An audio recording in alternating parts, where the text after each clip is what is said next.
Hi, my name's Clint Smith, and this is Crash Course Black American History. So, sometimes in life, who we say we want to be is not necessarily who we are in that moment.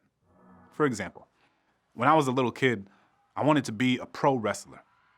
And not like grow up and become one eventually. I wanted to be one right then, right there, in that moment. Now, the thing is, even if I wrote down on a sheet of paper that I was a pro wrestler, even if I got all my friends to meet in a room and agree that I was a pro wrestler, even if I got all those friends to sign a long scroll of paper calling me a pro wrestler, none of that, in fact, makes me a professional wrestler. See, there's a disconnect there between who I say I want to be and who I actually am in that moment. This is basically the same thing that happened with the US Constitution. Stay with me. America said a lot of things about who it was and what it represented, even though for millions of people, the aspirations espoused in that document didn't apply to them. And not only did it not apply to them, but it further entrenched the racial caste system that was already in place. You see, who America says it is and who America has actually been have not always been neatly aligned. Far from it.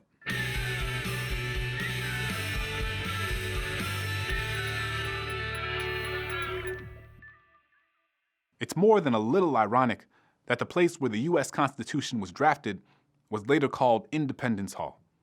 Because while it's true that the United States was effectively born there were millions of people who called the United States home who, in many ways, became even less free following the ratification of the Constitution.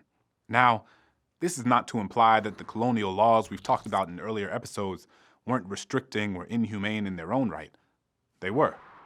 But the Constitution, even in its earliest days when so many people around the world weren't really sure what a constitution even was intended as an effort to solidify the legal principles of a nation. In the United States, the Constitution is the central legal document of our land. It is the thing that everything else comes back to.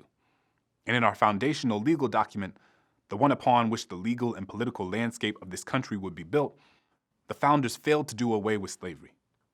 In fact, they recommitted to it.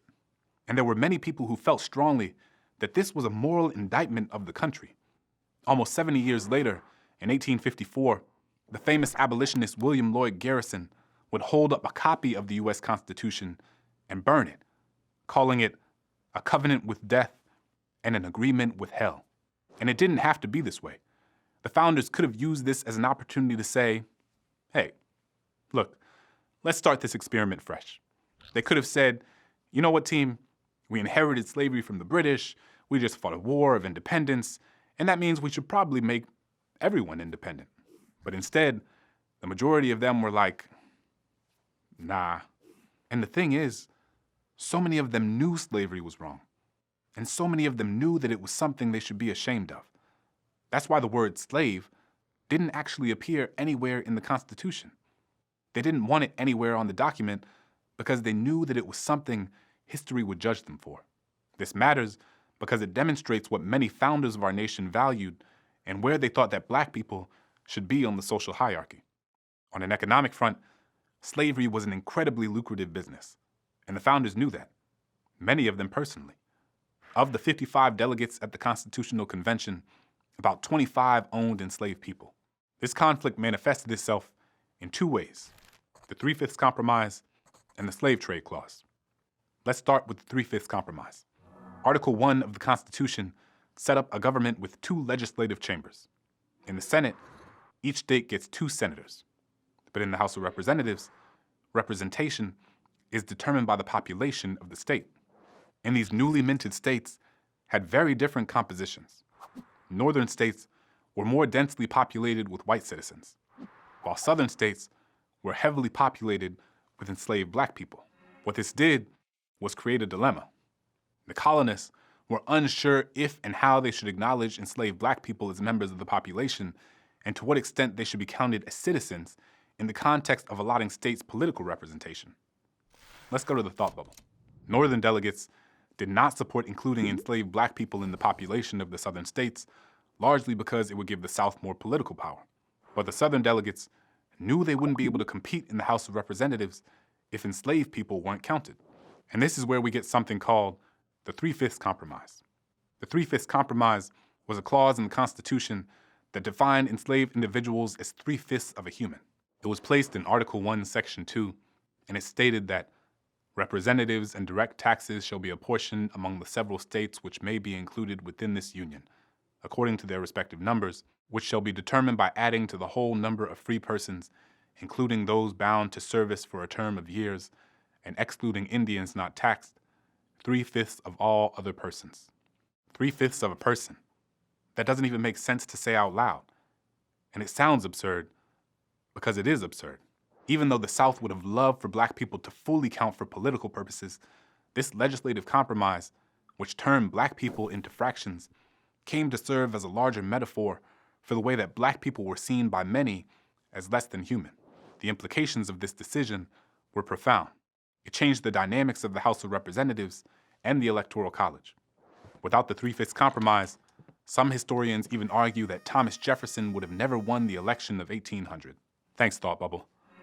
The Three-Fifths Compromise wasn't the only negotiation about what slavery would look like in the new United States. The Slave Trade Clause was outlined in Article 1, Section 9, Clause 1 of the Constitution. Though it doesn't use the word slave, it was one of the original provisions of the Constitution that addressed slavery as a policy issue. The text says, "The migration or importation of such persons as any of the states now existing shall think proper to admit shall not be prohibited by the Congress prior to the year 1808, but a tax or duty may be imposed on such importation, not exceeding $10 for each person." This is basically a really fancy way of saying that the federal government cannot limit how many individuals were imported to the United States. According to legal scholars Gordon Lloyd and Jenny S. Martinez, when they said any such persons, they clearly meant enslaved people of African descent. They also point out that this clause was created to be another compromise between the northern and southern colonies. It allowed for slavery to exist in the South, where it directly sustained the economy, and allowed for slavery to remain illegal at the local level, where it had already been abolished.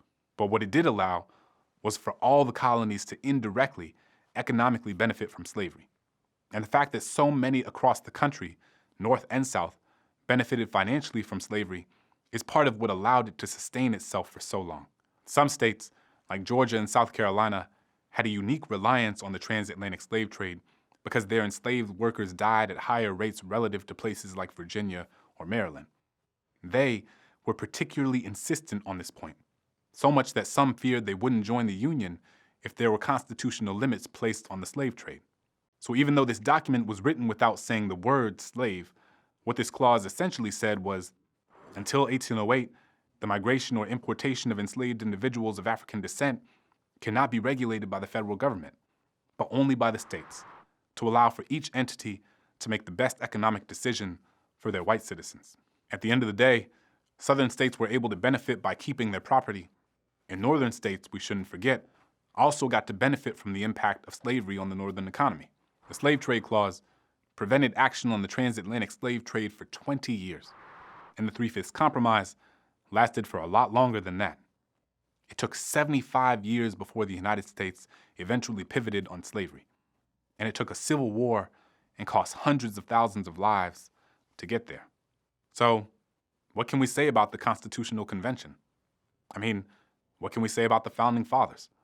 So often we're taught about how great they were and how great this founding document they wrote is.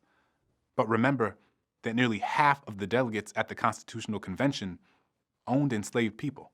It's important to understand who was and who wasn't included in their vision for this new nation, who would be the beneficiaries of this promise of democracy, and whose bodies would be used and cast aside in pursuit of it. Sometimes, American history demands that we hold sets of complicated truths at the same time. These delegates at the Constitutional Convention founded a country that would go on to create unprecedented opportunity and upward mobility for millions of people across generations. But it did so at the direct expense of millions and millions of other people. Both are true, and both are America. And holding multiple truths that seem at odds with one another, well, that's American history in a nutshell. I'll see you next time. Crash Course is made with the help of all these nice people, and our animation team is Thought Cafe. Crash Course is a Complexly production, and if you would like to keep Crash Course free for everybody, forever, you can support the series at Patreon, a crowdfunding platform that allows you to support the content that you love. Thank you to all our patrons for making Crash Course possible with their continued support.